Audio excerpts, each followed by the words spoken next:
कार्यक्रम के पुण्यार्जक है प्रबंधकारी कार्यकारिणी एवं ट्रस्ट समिति, रजत मंदिर निर्माण कमेटी, निकटवर्ती जैन समाज, श्री दिगंबर जैन अतिशय क्षेत्र बंधा, जिला टीकमगढ़, मध्य प्रदेश।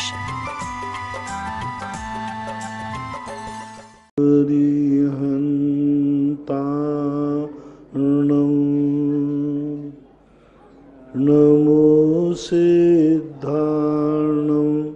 नमो आयर्यार्णं नमो वज्रायार्णं नमो लोये सवशाहूर्णं।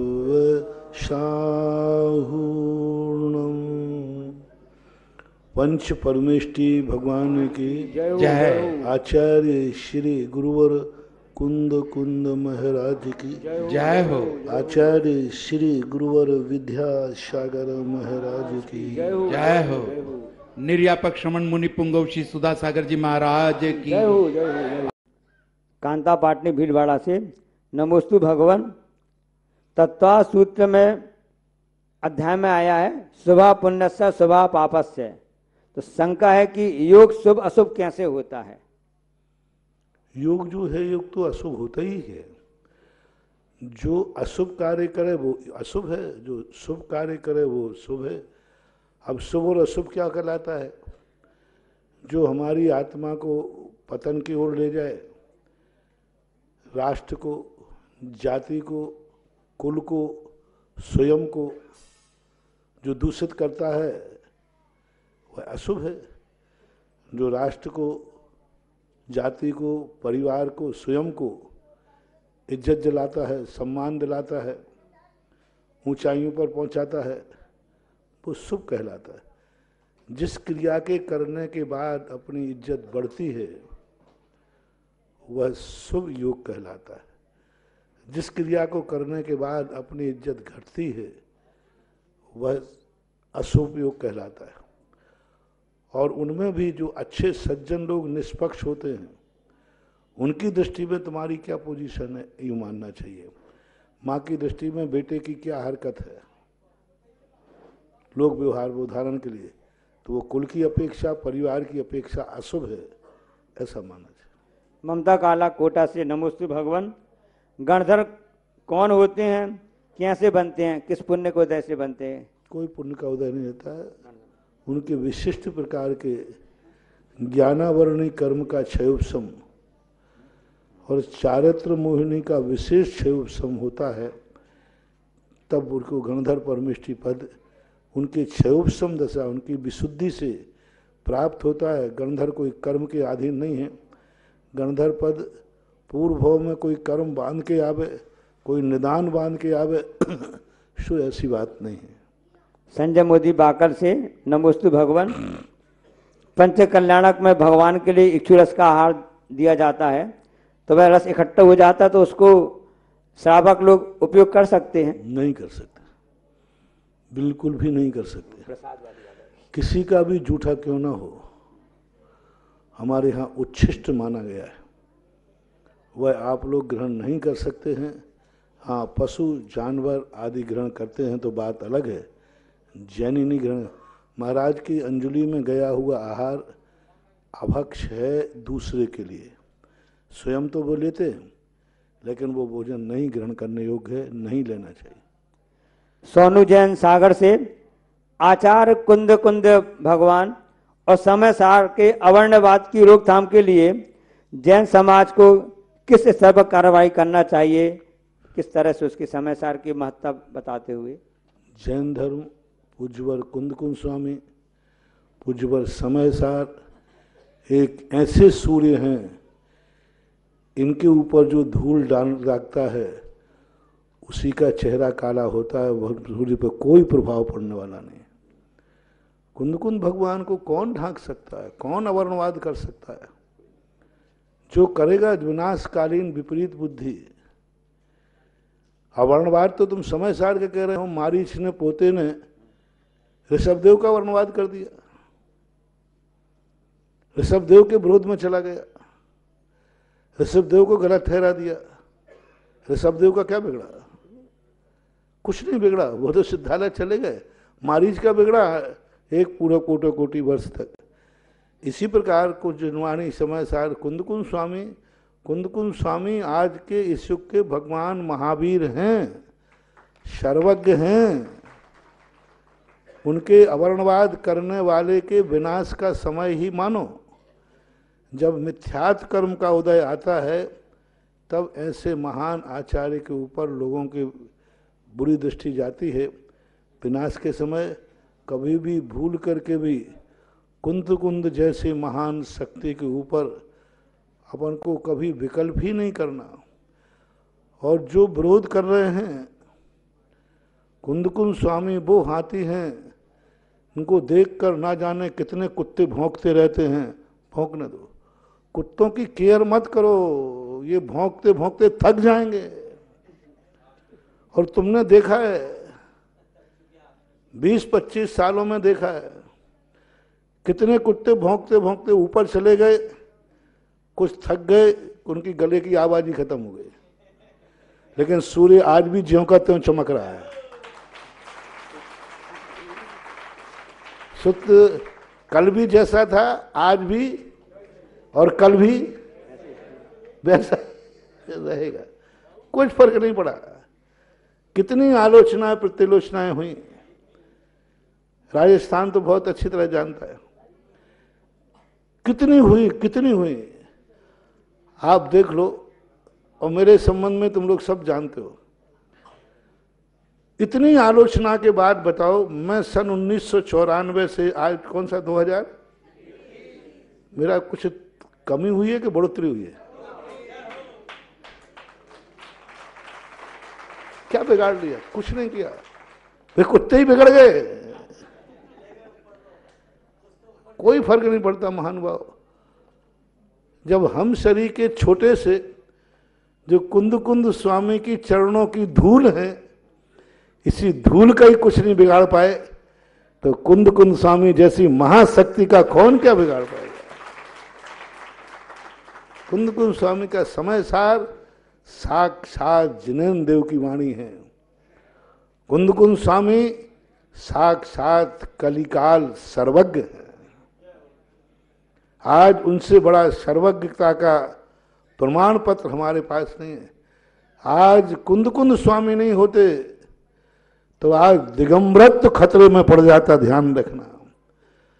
सबसे पहले कुंद स्वामी हैं जिन्होंने दिगंबर धर्म की रक्षा की, जिन्होंने स्पष्ट घोषणा की, नबी सिज्जदि बत्थ धरो जहां भी हो तिथैरो नग्गो विमुख बंगो शेषा उमग्या होंती।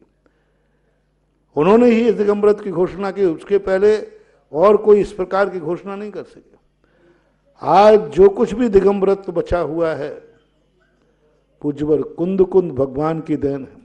समंत भद्रभाग उनके बाद के हैं। सबसे पहले मोर्चा उठाया कुंद स्वामी ने और दिगंबरत्व के लिए इस रूप में प्रस्तुत किया। सब तरफ शिथिलाचार फैल रहा था, लेकिन कुंद स्वामी ने आवाज गाई, नहीं बालो वा बुड्ढो वा पुनो ज्ञानो वा, कैसी भी दशा में हो जाए, लेकिन दिगंबरत्व में किसी प्रकार का शिथिलाचार मंजूर नहीं है। ये उनको मिर्ची लग रही हैं जिनके गुरु भ्रष्ट हैं, जिनके भ्रष्ट गुरुओं को बचाने के लिए, क्योंकि कुंद की चाल में तो कोई नहीं बच पाएगा। कुंद स्वामी तो अच्छे को नहीं छोड़ते। उन्होंने स्पष्ट कह दिया, स्मरण पाउगम गणनादि ते निगोद पात्रा। अष्टपावड़ में जो मुनियों की खिंचाई की, थोड़ा भी शिथिलाचार आया तो जो शिथिलाचारी साधु होते हैं उन्हें कुंद स्वामी सुहा ही नहीं सकते। क्योंकि कुंद स्वामी तो कहते हैं कि एकदम किसी प्रकार का बालक हो, वृद्ध हो, बीमार हो, मूलच्छेदो न हवदि। तुम मुनि पद छोड़ सकते हो, लेकिन मुनि पद में दोष, ये कुंद की घोषणा दी। कुंद स्वामी ने जो दिगंबरत्व को 16 बनने का सोना सिद्ध किया, और कुंद स्वामी ने जिस मुनि दशा को प्रकट किया, आज के शिथिलाचारी मुनि कुंद को क्यों पसंद करेंगे? क्यों पसंद करेंगे? क्योंकि कुंद कुंद को पसंद करते ही उनकी सारा शिथिलाचार, उनका भ्रष्टाचार खत्म होता है। और ऐसे भ्रष्ट शिथिलाचार साधुओं को मानने वाले श्रावक भी कुंद कुंद स्वामी को क्यों पसंद करेंगे? क्योंकि यदि कुंद कुंद स्वामी को मानते हैं तो उनके गुरु की कलाई खुलती है। इसलिए, और जो सच्चे साधु हैं, जिनको गर्व होता है कि नहीं हमें कुंद कुंद स्वामी जैसी चर्या चाहिए है, वे मुनिराज कुंद कुंद स्वामी को प्रथम नमोस्तु करके अपना प्रातः काल शुरू करते हैं। और ऐसे अच्छे गुरुओं के भक्त अपने गुरुओं में शिथिलाचार देखना पसंद नहीं करते, बल्कि ये भावना भाते हैं कि हमारे गुरु की चर्या इतनी निर्दोष हो, इतनी निर्दोष हो जैसी कुंद कुंद स्वामी चाहते हैं। हमारे जो अच्छे भक्त होते हैं, जो वो ये चाहते हैं कि हमारे मुनिराज, हमारे गुरुदेव कुंद कुंद स्वामी जैसी चर्या पालें। कुंद कुंद स्वामी ने जैसा कथन किया है वैसी हमारे गुरु में चर्या देखी जाए। ये अच्छे साधुओं को मानने वाले भक्तों का लक्षण होता है। अच्छे साधुओं को मानने वाले भक्त अपने गुरु में शिथिलाचार पसंद नहीं करते, अपने गुरु में और उज्जवलता, कि मेरा गुरु और तपस्वी बने, और ज्ञानी बने, और पुरुषार्थ पालन करे। तो ये है कुंद कुंद स्वामी को जो मान रहा है, समझ लेना वह व्यक्ति चाह रहा है कि मेरा चारित्र उज्जवल हो, और श्रावक भी जो चाह रहा है मेरे गुरु उज्जवल हो। इसलिए और कोई कारण नहीं है। कई बार क्या होता है, जब पूरी क्लास में सारे लोग फेल हो जाते हैं तो पास होने वाले का बहिष्कार होता है। पार्टी करते हैं, आपने पार्टी करते हैं। मैंने एक बार आचार्य श्री के संबंध में सोचा, हम तो ठीक है, मैं तो खुरापाती हूँ, देखो मेरी बात तो, मेरा कहीं विरोध होता है तो कोई ज्यादा आश्चर्य नहीं, क्योंकि मैं भी कोई छेड़ता रहता हूँ मैं कोई साथ बैठने वाला नहीं, क्योंकि मुझे मजा इसी में आता है। मैं दो तीन महीने में यदि कहीं से मेरे विरोध में कोई बाहर शब्द नहीं आती तो मुझे गैस बन जाती है। तो मैं प्रवचन में एक आध चीज छोड़ देता हूं, फिर 2-3 महीने शांत बढ़ जाता हूं, फिर 2-3 महीने में कुत्ते भौंकते रहते हैं, और फिर जैसे ही चुप हुए तो वो तो मेरा नेचर है। इसलिए मुझे तो कोई डर नहीं है, क्योंकि मैं खुद चाहता हूं कुत्ते भौंकते रहें, क्योंकि मैं जागता रहूंगा। मैं चाहता हूं कुत्ते भौंकते रहें। इसलिए हमने तो अपना चुनाव चिन्ह क्या बना लिया। लेकिन जब मैंने आचार्य जी के संबंध में सोचा, मैंने कि मेरे गुरुदेव तो कभी किसी के संबंध में कभी बोलते ही नहीं, कुछ बोलते ही नहीं, कुछ भी नहीं बोलते। वो तो उनका विरोध क्यों है? उनका लोग विरोध क्यों करते हैं? उनको साधु लोग पसंद क्यों नहीं करते? कट्टर मुनि भक्त भी आचार्य जी का विरोध क्यों करते हैं? और मुनि लोग भी मुनि महाराज क्यों विरोध करते हैं? अब मैं बहुत सोचता रहा कि मैंने कि आचार्य जी में कमी क्या है, जिस कारण मुनि महाराज और मुनि भक्त लोग विरोध करते। मुनि विरोधी करे तो बात अलग है, क्योंकि आचार्य जी के मुनि भक्त लोग बहुत बोलते। तो मैंने बहुत सोचा कि आचार्य जी में, लेकिन मुझे तो कोई कमी दिखी नहीं, आज तक नहीं दिखी। फिर मैंने सोचा उन्हीं महाराजों से पूछो। तो मैंने 2-4 महाराजों से पूछा, मैंने कि ये बताओ, मेरे संबंध में नहीं पूछ रहा हूं कि मेरे में क्या कमी है, मैंने कि मेरे आचार्य से बताओ तुम क्या बात है, क्या कमी है। तो महाराज ने कहा, महाराज जी सबसे बड़ी कमी ये है कि उन्होंने इतनी अच्छी चर्या पाल के दिखा दी कि अब उस गांव में जाते हैं तो कोई मुझे नमोस्तु भी नहीं करता। लोगों ने कमंडल में पानी देना बंद कर दिया, लोग मुझे मुनि मानते ही नहीं। मैंने क्यों? क्योंकि वो उन्होंने अच्छी चर्या देख ली ना। अब मेरी चर्या देखते हैं वो तो उनको पसंद नहीं आती। मेरे पास मोबाइल है, मेरे पास लैपटॉप है, मैं पंखे में बैठता हूं, मैं कूलर में बैठता हूं। अब लोग मुझे कहते हैं तो भ्रष्ट मुनि है। पहले तो हमारी आचार्य सी नहीं थे, तब तक धक जाती थी। ये कह के पंचम काल के साधु हैं, शक्तिहीन हैं। शक्तिहीन होने के कारण से तो तुम लोग, हाँ बेचारे महाराज को पसीना, हमको बड़ी दया आती महाराज में। अरे राम राम राम, महाराज को बड़ा पसीना आ रहा है, एसी चला दो। लेकिन जब लोगों ने देखा कि आचार्य विद्यासागर भी पंचम काल में जन्मे के चौथे काल में, पंचम काल में जन्मे वाले आचार्य श्री जब बिना एसी कूलर के रह सकते हैं, तो तुम क्यों नहीं? ये लांछन मुझे आचार्य विद्यासागर महाराज के कारण सहन करना पड़ता है। आचार्य श्री की चर्या देखने के बाद कोई दूसरे साधु की चर्या पसंद ही नहीं करते। तो मैंने क्या चाहे, तो बोले आचार्य श्री को अपनी चर्या में थोड़ा शिथिलाचार लाना चाहिए, हम लोगों पर दया करना चाहिए। तो मैंने उनसे पूछा, मैंने कि भाई बताओ क्या करना चाहिए आचार्य श्री को? बोले थोड़ा आचार्य श्री को हम हीन संगम वाले हम लोगों को दया करके थोड़ा कुछ उनको चर्या को शिथिल करना चाहिए, जिससे लोग हम लोगों को भी मुनि मानने लग जाएं। महेंद्र जैन पत्रकार। जब ये बात जब मैंने सुनी, महाराजों के मुख से सुनी है, स्पष्ट बोल रहा हूं, तब मैंने कहा कि भैया क्यों ना अपन लोग सब विचार करें, आचार्य श्री अपनी सत्या में शिथिल करने की अपेक्षा अपन क्यों नहीं आचार्य श्री की चर्या का पालन करें, तो दोनों काम हो जाएंगे। क्यों ना अपन उनकी चर्या अपनाएं? जब वो पंचम काल में इस प्रकार की चर्या पालन कर सकते हैं, तो क्यों ना अपन सब ताकत लगाएं और अपन उन जैसी चर्या अपना करके, क्योंकि ये तो आपके ज्ञान में आ गया कि उनकी चर्या शुद्ध है। उन्होंने खुद कहा कि आचार्य श्री की चर्या इतनी अच्छी है, इतनी उत्कृष्ट है कि उस चर्या के साथ देखने के बाद फिर व्यक्ति कोई दूसरे मुनि की चर्या पसंद नहीं कर सकता। तो हमने कहा उनको नीचे गिराने की अपेक्षा अपन लोग ऊंचे उठें। बस आचार्य श्री का सबसे बड़ा दोष ये है कि पंचम काल में वो इतने अच्छे नंबरों से पास कैसे हो गए। बस ये गलती है, क्योंकि क्लास में फेल होने वालों का बहुमत ज्यादा है, तो फेल होने वालों की तो पार्टी चलती है और पास होने वाले का बहिष्कार होता है। लेकिन फेल होने वाले पास होने वाले का कितना ही बहिष्कार कर दें, अंत में जब कोई इंटरव्यू होगा तब वो बहिष्कार काम नहीं आएगा, वो पास का सर्टिफिकेट ही काम आएगा। कितने ही बहिष्कार कर लो, क्या फर्क पड़ने वाला है? जब किसी अच्छे IAS ऑफिसर का भाई वो इंटरव्यू होगा, तो वो बहिष्कार काम देखा जाएगा वहां या उनके नंबर देखे जाएंगे?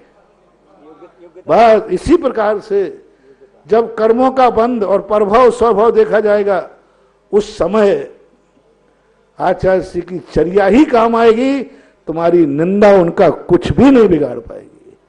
इसलिए रे महानुभावों, यदि कुंद कुंद स्वामी नहीं बन सकते हो, आचार्य विद्यासागर महाराज नहीं बन सकते हो, तो कम से कम उनकी चर्या को अपने जैसे शिथिलाचार बनाने का भाव तो मत करो।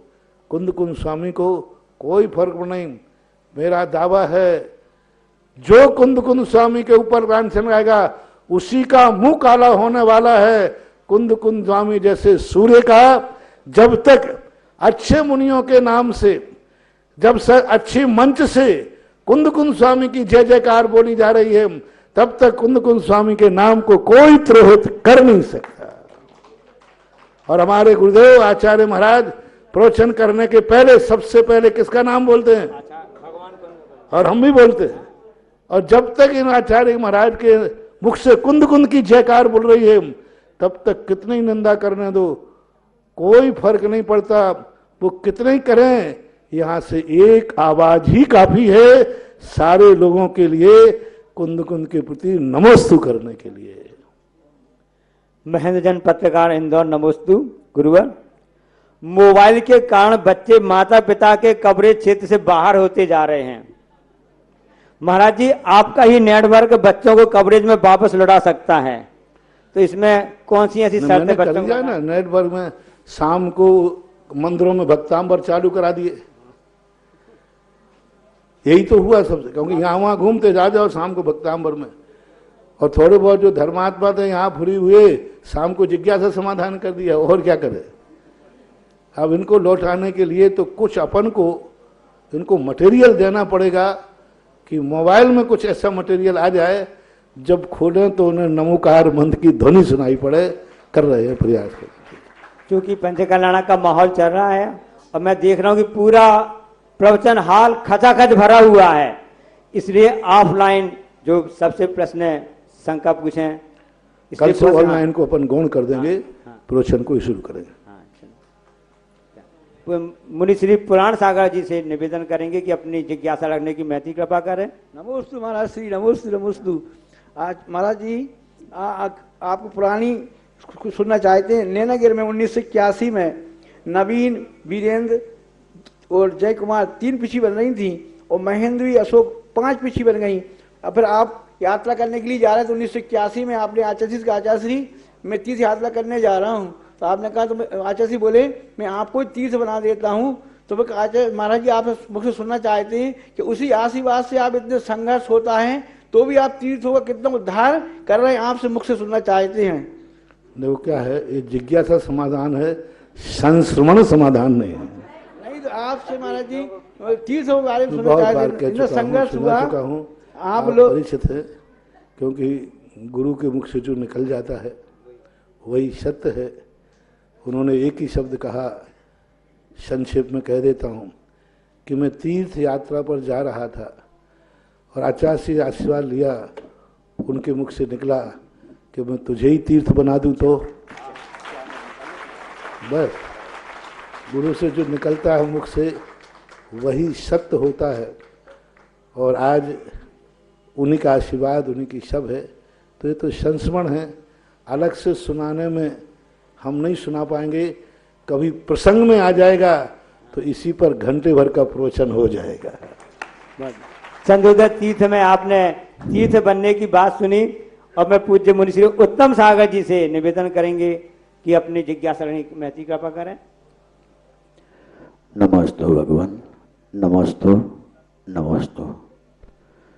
भगवान पंच परमेष्टि के ध्यान में जो 5 वर्ण बताए गए हैं, इन वर्णों का और पंच परमेष्टियों का क्या तादात्म्य संबंध है, कृपया विस्तार से। वर्णों का जो संबंध होता है उनके गुणों से होता है। उनके अंदर जो गुण होते हैं, सिद्ध परमेष्टि एक ऐसे तेजस्वी हैं, ऐसा तेज है कि उनके सामने कोई भी शक्ति टिक नहीं सकती। कोई भी कैसा भी विघ्न आ जाए, उनको कोई काले कल्प सते पीछा गते शिवानाम न च विक्रिया लक्ष्य, ऐसी तेज शक्ति जिनके पास प्रकट होती है, कैसी भी नकारात्मक ऊर्जाएं उनको कुछ भी नहीं बिगाड़ पाती। इससे सिद्ध परमेष्टि के इन गुणों को ध्यान में रख करके उनका लाल निश्चित किया गया। लाल एक तेज का प्रतीक है, लाल एक ओज का प्रतीक है, लाल रंग अग्नि का प्रतीक है। जैसे अग्नि में कोई भी वस्तु डालो वो जला करके भस्म कर देती है, वो अपने रूप नहीं कर पाती, ऐसा ही तो इसी प्रकार सभी कर्मों के अंदर सभी जो पंच परमेष्टि हैं, इनके अलग अलग गुणों को देकर के इनके कलर का स्थान मिलता है। कभी विस्तार से 5 परमेष्टियों के संबंध में मैंने 1-2 बार बताया भी है, कभी और अभी बात मैंने थोड़ा संक्षेप में सिद्ध भगवान के संबंध में कहा। ऐसे अरहंत भगवान के गुणों के संबंध में वो सबको भस्म नहीं करते, वो उनके आभा मंडल में पहुंच करके पापी भी तद्रूप हो जाता है। उनके आभा मंडल में पहुंचते ही मिथ्या दृष्टि भी सम्यक दृष्टि हो जाता है। उनके आभा मंडल में पहुंचते ही काला भी सफेद हो जाता है। उनके आभा मंडल में पहुंचते ही हर व्यक्ति के परिणाम शांत हो जाते हैं। इंद्रभूति जैसा महान मिथ्यात्व भी भगवान के अरहंत के शरणों में पहुंचा, वो गणधर बन गए। तो उनका रंग, उनके ये गुण शुक्लता का प्रतीक है, इसलिए अरहंत का वर्ण शुक्ल है। ऐसा ही सभी परमेष्टियों में लगा लेना चाहिए। सभी तीर्थ बारंबार, चंद्रोदय तीर्थ एक बार, ऐसे क्षेत्र पर चांदी की 24 विराजमान करने के लिए आज पुण्य अर्जन किया है। श्री पदम जी, सीता जी, राजेंद्र, हुकम जी, काका प्रकाश जी जैन, छाया, वैभव, तन्वी, वंदिता, तक्ष, प्रतीक, साक्षी, हरसोरा परिवार दादाबाड़ी कोटा ने 15 कलश की राशि से पधारे। परिवारजन गुरु चरणों में श्रीफल अर्पित करके आशीर्वाद प्राप्त करें। निर्माण कांड के तो 72 नाम इतने जल्दी पूरे हो गए। चंद्रोदय की यह योजना मैंने बड़ी धीमी गति से डाली थी, आशीर्वाद दिया था, लेकिन इतनी तेज गति से आ रहा है, लगता है रजत मई 24वीं भी पूरी होने वाली है। और बाद में भी लोग कहेंगे महाराज हमें कुछ योजना दो, तो अब फिर रजत के बाद सोने पर नंबर लाऊंगा और क्या करूंगा। लेकिन रजत भी पूरी होने वाली है, 24वीं में बहुत जल्दी जल्दी नाम आ रहे हैं। दूसरा पुण्य अर्जन किया है श्री प्रकाश पुष्पा जैन सानौदा, जो सागर माता पिता बने हैं, आज से नाभिराय बने हैं। Shri Surendra, Anita Sagar Bharat Chakravarti, Shri Anil Parineeta America USA, Shri Rajesh Mini Singapore, Damoh Soyal Anurag Delhi, Sonal Deepak Katni, Shilpa Priyanka America, Shefali Prag Mumbai, Rahul Pooja Aansha Andutra Aviral, Sejal Aadish Aaryash Avani America से प्रतिमा का पुण्य अर्जन किया है 15 कलश की राशि से। परिवारजन पधारे, गुरु चरणों में श्रीफल अर्पित करके आशीर्वाद प्राप्त करें। बाहुबली आपके परिवार ने, नाभि राय के परिवार ने माता पिता का साथ साथ भरत और बाहुबली का भी पुण्य अर्जन किया है। और आज निर्यापक शमन मुनि पुंगव श्री सुधा सागर जी महाराज के पड़गान का शुभ अवसर पर आपने रजत प्रतिमा का पुण्य अर्जन किया है 15 कलश की राशि से। बहुत बहुत इनके परिवार की अनुमोदना और कमेटी इनका अभिनंदन और स्वागत करे। हमारे महामंत्री जी, अध्यक्ष जी, पीएम साहब, अशोक जी, अनुराग जी पधारे। सपना दीदी भी पहुंचे जिन्होंने प्रेरणा दी है। निवेदन जिज्ञासा के लिए ब्रह्मचारी सचिन भैया पुण्यायु। हाँ, नमोस्तु।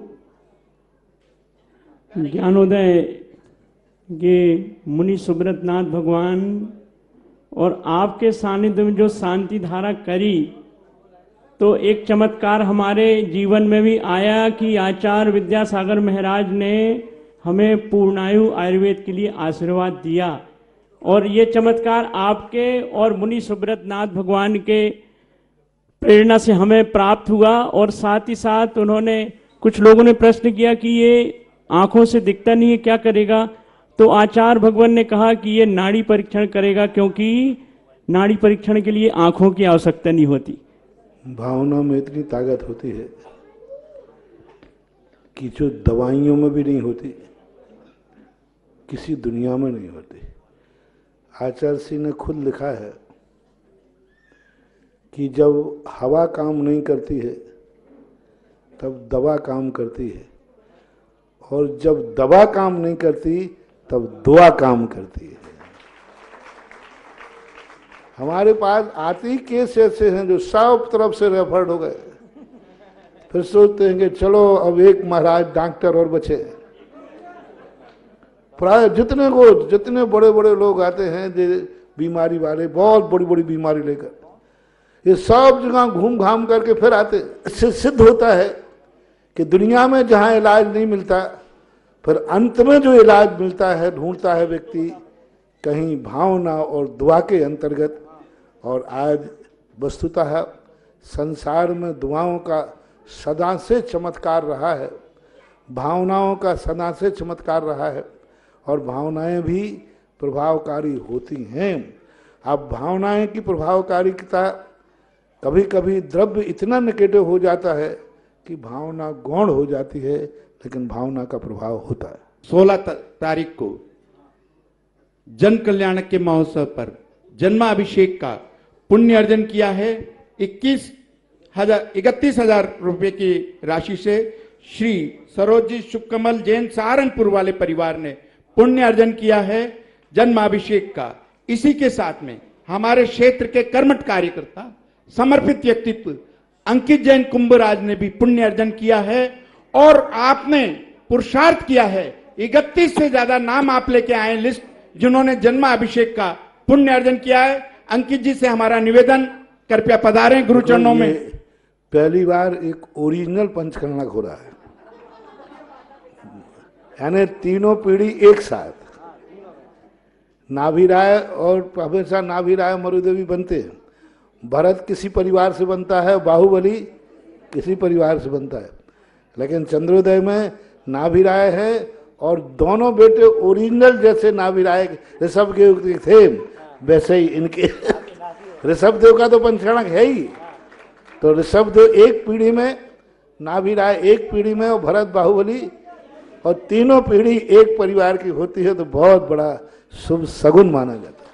समस्त विराजमान मुनि संघ को बारंबार नमोस्तु। महाराज श्री, हमारा प्रश्न है, ऋषि मुनि यति और अनगार इन चारों मुनि राज्यों में क्या विशिष्टता होती है? इनके गुणों को लेकर के विशेषता होती है। ऋषि महाराज जो होते हैं, ऋषि मुनि यति और अनगार, ये रिद्धियों को लेकर के कुछ रिद्धि सिद्धि संपन्न हो जाते हैं, वे ऋषियों के अंतर्गत आते हैं। कोई तपस्या में विशेष हो जाते हैं तो उनके अंतर आते हैं। इनकी चर्या, गुण और ज्ञान को लेकर के इन चारों का भेद किया गया है, ऐसा मानना चाहिए। अरुण जी पाटनी, इसी के साथ में जन्माभिषेक कलश के पुण्य अर्जन किया है। मनोज कुमार जी, सिर्फ एक नाम पढ़ रहा हूं, मनोज कुमार जी उदयपुर, पारस जी जैन टोंक, डॉक्टर मिशाल जैन छत्तीसगढ़, उर्मिला जैन, कमल जैन, विक्रम जैन कर्नाटक, राकेश जैन, आरती जैन शेडोल, श्रीमती अंगूरी देवी जैन, जैन सजावट परिवार टीकमगढ़, स्वतंत्र सरोज शशांक चांदनी, समाया जैन परिवार इटारसी, अंशु जैन, अरह जैन, राजेश जैन, कुसुमलता जैन यूएसए। नमस्ते महाराज जी, जब हम कोई नया क्षेत्र में दर्शन के लिए जाते हैं तो कभी कभी समझ में नहीं आता कौन कौन से भगवान की प्रतिमा जी वेदी पर है। कभी छोटी प्रतिमा रहती है, कोई किसी का चिन्ह पीछे रहता है, दिखाई नहीं देता है, कभी त्रिकाल चौबीसी रहती है, उनमें नाम लिखा नहीं रहता, तो मूर्ति पे देखना पड़ता है कि कौन से भगवान की प्रतिमा है। इसके लिए कुछ किया जा सकता है क्या? कोई फर्क नहीं पड़ता। आप पीतराग मुद्रा को देखिए, जिनेन्द्र देव मान करके नमस्कार कर लेना, वो उन भगवान को नमस्कार हो जाएगा जिनका वो चिन्ह होगा। क्योंकि हमारे यहाँ चिन्हों की परंपरा बहुत अर्वाचीन है। 9वीं शताब्दी की पहले कोई मूर्तियों पर चिन्ह नहीं होते थे। अकृत्रिम चैत्यालयों में देवता वंदना करने जाते हैं, उन मूर्तियों पे कोई चिन्ह नहीं होते। नमोकार मंत्र तुम पढ़ते हो, ना वो महावीर स्वामी का है ना ऋषभ देव का है, और नमो रहंताणम कहते ही संसार के सभी अरहंतों को नमस्कार हो जाता है। इसलिए नहीं पढ़ने में आए तो आप, और फिर भी यदि आपको नाम ही चाहिए है तो जो आप नाम आपको प्रिय हो 24 में वही नाम पुकार के उनको नमोस्तु कर लेना, वो उन्हीं भगवान के पास पहुंच जाएगा। अपने आप कंप्यूटर में सेट है, वो कंप्यूटर में सेट है। कोई भी अभिराग मूर्ति है, मान लो तुम्हें आदिनाथ पसंद है तो तुम तो कहना भगवान आप कोई हो मुझे पता नहीं, मैं तो आदिनाथ को नमोस्तु करता हूं, तो वो कंप्यूटर से वो नमोस्तु तुरंत आदिनाथ के खाते में वहां पहुंच जाएगा और आदिनाथ का आशीर्वाद तुम्हें आ जाएगा। नमस्ते महाराज। क्योंकि अरहंत भगवान के अंदर सारे चिन्ह गर्भित हो जाते हैं। महाराज श्री जी नमोस्तु, सभी महाराजों को नमोस्तु। महाराज जी, मेरी शंका है कि अपने इतनी सतियाँ हुई थी, द्रौपदी, सीता, अंजना सती, अच्छे कुल में उनका जन्म हुआ था, अच्छा पानी, अच्छी जगह को गई थी, लेकिन भी उनका इतना पुण्य था, फिर भी उनके इतना उपसर्ग आया और इतनी कठिन परीक्षा उनके साथ हुई, ऐसा क्यों है महाराज जी? कभी कभी अच्छे लोगों से भी इतनी बड़ी गलती हो जाती है। सब कुछ अच्छे रहते हैं, सब कुछ अच्छी चर्या कर, सब कुछ करते हैं, लेकिन कभी कभी इतनी बड़ी गलती कर देते हैं, इतनी हट हो जाती है कि उस हट के सामने वो जिद्दी हो जाते हैं। सब कुछ अच्छे थे, रावण सब कुछ नीतिज्ञ था, सब कुछ नीतिवान था, लेकिन हटी इतना है, एक हट ने पूरी लंका का तहस नहस करा दिया।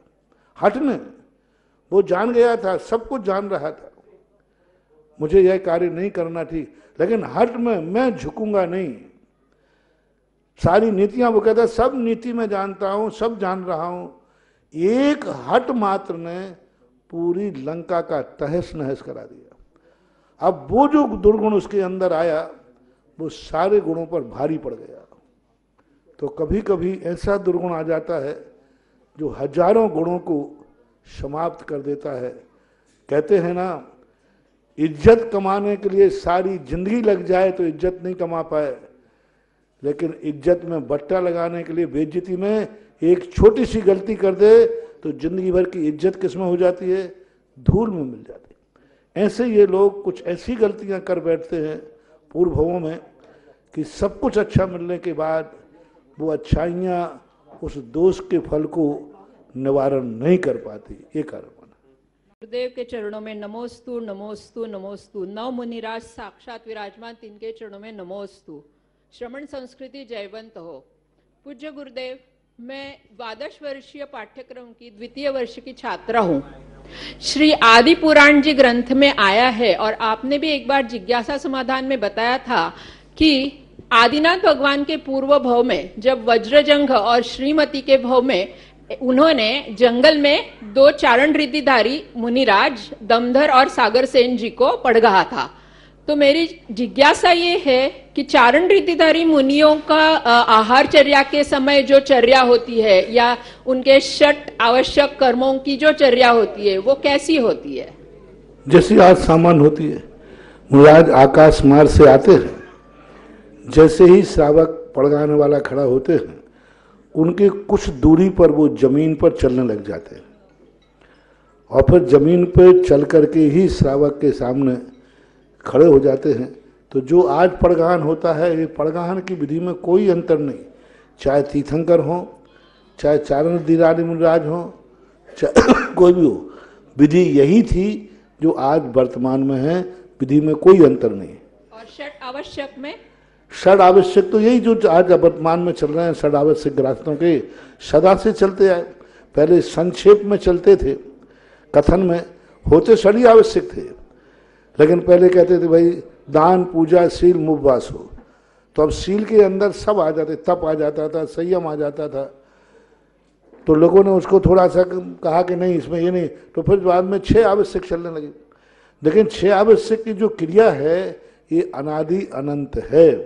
अनादि काल से 6 आवश्यकों का पालन सामान्य गृहस्थ करता आ रहा है और करता रहना चाहिए। और मुनिराजों के आवश्यक तीर्थंकर के पास जो चारण रिद्धिधारी मुनिराज हैं उनके पास तो पिछी कमंडल होता है, तीर्थंकर के पास नहीं था। चारण रिद्धिधारी महाराज पिछी लेते हैं क्योंकि उनको चलने मात्र में जीवों की विराधना का बात है, लेकिन अपने कमंडल को उठाएंगे, बैठेंगे, करेंगे तो चारण रिद्धिधारी के लिए पिछी तो होती है। परम पूज्य मुनि निर्यापक मुनि 108 मुनि पुंगोशी श्वेता सागर जी महाराज की जय। गुरुदेव, हम सानोही के रहने वाले हैं। आपने जो माता पिता के परिवार का दिया परिचय, हमारे परिवार का, हमारे गांव का ईश्वरवाड़ा से पुराना रिश्ता है। आज रिश्ते को आपने एक नवीनता प्रदान कर दी, ये आपका ही आशीर्वाद है। गुरुदेव, हम मुरादाबादी लोटा नहीं हैं, हम तो अपने लोटा में कुटी लगाए हैं और उसमें लिखे हैं आचार्य गुरु विद्यासागर महाराज। और इस बात का हमें कई बार आपके हिसाब किताब से कई बार विवाद होता है। हम डरते नहीं हैं, क्योंकि जब ऐसा काम आता है तो हम तो आपका याद कर लेते हैं। गुरु जी की हमारे ऊपर बड़ी कृपा है। गुरुदेव, हम अब गोपालगंज में रहते हैं और आप जब यूनिवर्सिटी में अध्ययन करते थे, विद्याध्ययन, तब गोपालगंज आते थे। अब हम वहाँ से चले तो हमने पूछा, हमारे चैतन्य चमत्कारी पाठनाथ वहाँ थे, भगवान हम जा रहे हैं, बताओ। तो प्रश्न ही है, प्रश्न है। तो गुरुदेव भगवान ने पूछा हमसे कि तुम जा तो रहे हो भैया, पूछ के आइयो पुराने भक्त कब आ रहे हैं। तो जो ही प्रश्न है गुरुदेव, हम का कह जो उनसे उनसे जा कह दियो कि पुराने भक्त भली तुम्हारी दृष्टि पुराने हो, हमारे लिए तो भगवान सदा नया ही रहता है। इसलिए नया भगवान को उनके लिए तो सदा नया रूप रहता है। और हम तो जहाँ बैठ जाते हैं वहीं भगवान का दर्शन हो जाता है, तो फिर वहाँ यहाँ वहाँ जाने की कोई ज़रूरत नहीं पड़ती। हाँ, जहाँ भगवान, जहाँ नमो, जिस जगह झुकाओगे मस्तक वो पत्थर देवता हो जाएगा। तो हम तो जहाँ नमोस्तु करते हैं वहीं सारे भगवान आ जाते हैं। सारे भगवानों के पास मुझे नमोस्तु करना नहीं जाना। जहां मैं नमोस्तु करता हूं वही सारे भगवान प्रस्तुत रहते हैं। ये होता है, ये कह देना जी महाराज जी। ये कह दियो। जन्माभिषेक का पुण्य अर्जन किया है श्रीमती उषा जैन, मीना जैन, गुरुवा सौरभ, प्रियंका जैन। आपने पुण्य अर्जन किया। इसी के साथ में रमेश चंद जी, सौरभ कुमार जी, गौरव कुमार जी, गुना वालों ने भी पुण्य अर्जन किया है। विजय लक्ष्मी जैन, कमलेश जैन जी ने भी पुण्य अर्जन किया। इंदौर ने भी पुण्य अर्जन किया है। तैयार रहेंगे जय श्री पाटिल दामतिया महाराष्ट्र और शील चंद जी साहब अनोरा ललितपुर। इसी के साथ में मेरा निवेदन, जिन्होंने आज आरती का पुण्य अर्जन किया है, मात्र परिवार के 2 सदस्य इधर पीछे की तरफ आ जाएं, जो है इंद्र की पोशाक धारण करने के लिए मात्र 2 पुरुष जो पात्र हैं। घोषणा बाद में करना। चलो। संत शिरोमणि आचार्य गुरु विद्यासागर मुनि महाराज की जय। जय बोलो सुधासागर मुनि महाराज की। आप बोले, देखो जिज्ञासा करें, जय मुसलमान करें। नमस्तु महाराज जी, नमस्तु। धामणी, सांगली, सर्व श्राविक सगळे नमस्तू सांगितलेले आहेत न महाराज जी। 2 प्रतिमाधारी श्रावकांना मुख्य रूपाने काय काय केले पाहिजे? आप हिंदी बोले, मराठी मुझे आती नहीं। 2 प्रतिमाधारी श्रावकों को क्या क्या बोलता है मुख्य रूप से? 2 प्रतिमाधारी श्रावकों के लिए अपने 12 व्रत का पालन करना चाहिए। सबसे बड़ी आहारचर्या शुद्ध और सामायिक की विशुद्धि होना चाहिए। जिनकी आहारचर्या की शुद्धि है और सामायिक की विशुद्धि है, और तीसरा यदि उनका प्रतिक्रमण सही है, तो इन 3 के माध्यम से सारी शुद्धियां अपने आप बन जाती हैं। बाकी इसकी विधि शास्त्रों में जो लिखी है वो पालन करना चाहिए। शीलचंद जी साहब अनोरा और मुन्नी जैन अशोकनगर। मराठी में भी प्रश्न हो गया, आज पहली बार मराठी में प्रश्न हो गया महाराज जी से। सब भाषाओं का प्रश्न हो गया, अब बुंदेलखंड में भी हो गया। तब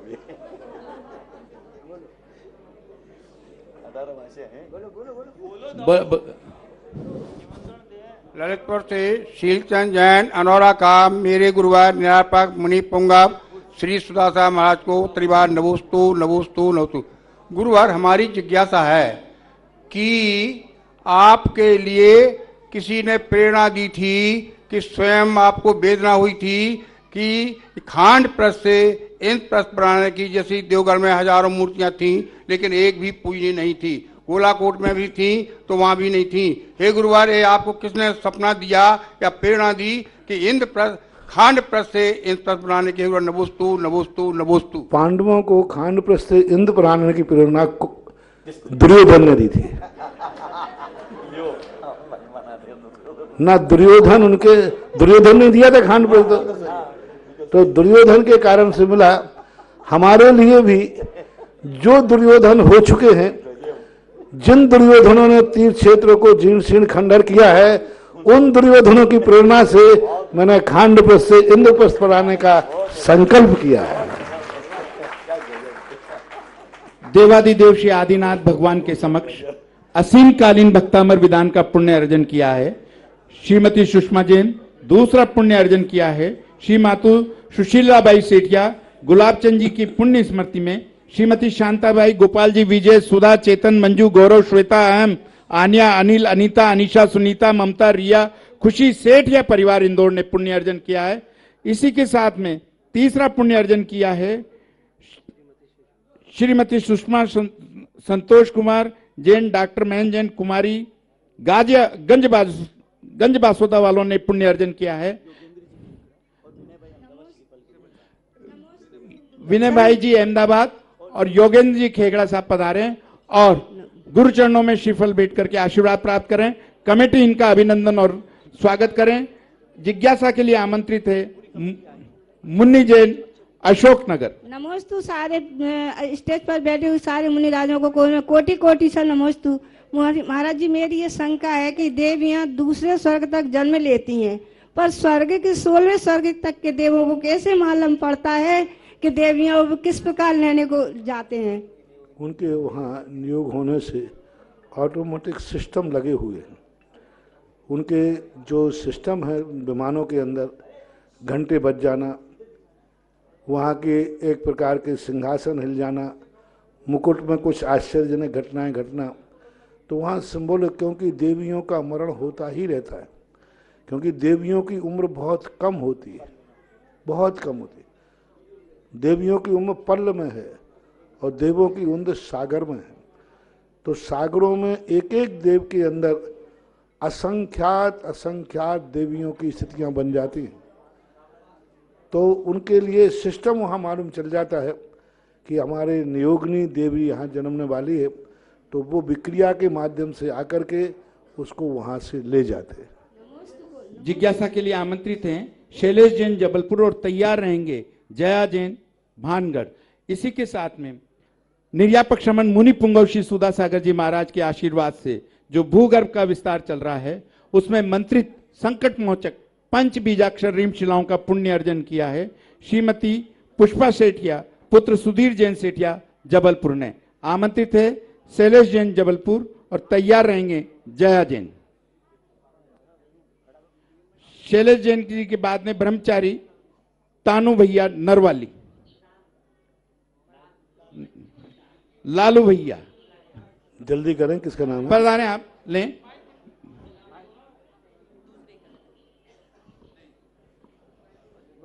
नमोस्तु मुनीश्वर, नमोस्तु नमोस्तु नमोस्तु।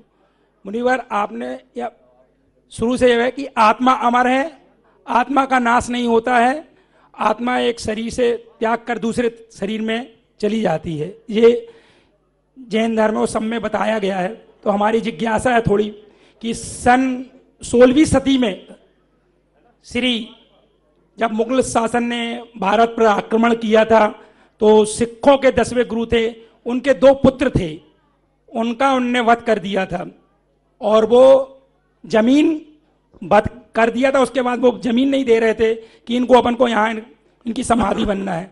तो ऐसे में उस गांव में पूरे लोगों को पता चला कि अपने यहाँ एक सेठ रहते हैं, उनके पास जाया जाए। तो वो सब उस सेठ के पास गए और उन्होंने बोला कि भैया ये मुगल शासन है, बिना धन के कोई चीज देने के लिए तैयार नहीं है। तो वो सेठ जी बिल्कुल तैयार हो गए, उन्होंने कहा चलो हम चलते हैं शासक के पास, आप चलो। तो वो गए और उनसे विनती की कि भैया जैन धर्म मतलब हम तो ये हमारे पास आए, तो हमारी यही जिज्ञासा है महाराज जी। तो उनने उस समय कथा मुझे मालूम है, सुना दूंगा, तुम तो जिज्ञासा बोलो। उस समय उनने 400 करोड़ रुपए में 4 गज जमीन ली थी जैन धर्म की।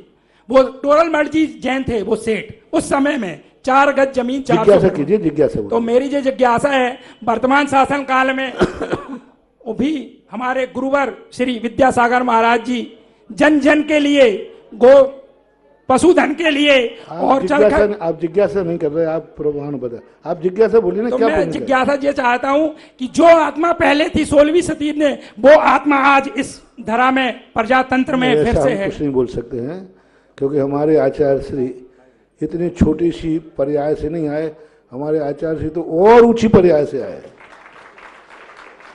क्योंकि ये सब घटनाएं इतिहास हैं, उस समय की ऐतिहासिक घटना सिख लोग आज भी स्वीकार करते हैं कि जैनियों का हमारे ऊपर बहुत बड़ी स्थितियाँ बनती हैं। समय समय पर महान आत्माएं आती हैं, उनको हम किसी का अवतार नहीं कह सकते हैं, ये कह सकते हैं कि उन जैसे कार्य आज आचार्य भी कर रहे हैं, करना चाहिए। क्योंकि सबको अभय दान देना और जैन दर्शन का मुख्य उद्देश्य होता है। तो अभय दान किसी ने पशुओं को दिया, किसी ने मानवों को दिया, और उस समय के सेठ ने सिखों को अभय दान देकर के जैनियों के अभय दान की महिमा को उजागर किया था। इस कार्यक्रम के पुण्यार्जक है प्रबंधकारी कार्यकारिणी एवं ट्रस्ट समिति, रजत मंदिर निर्माण कमेटी, निकटवर्ती जैन समाज, श्री दिगंबर जैन अतिशय क्षेत्र बंधई, जिला टीकमगढ़, मध्य प्रदेश।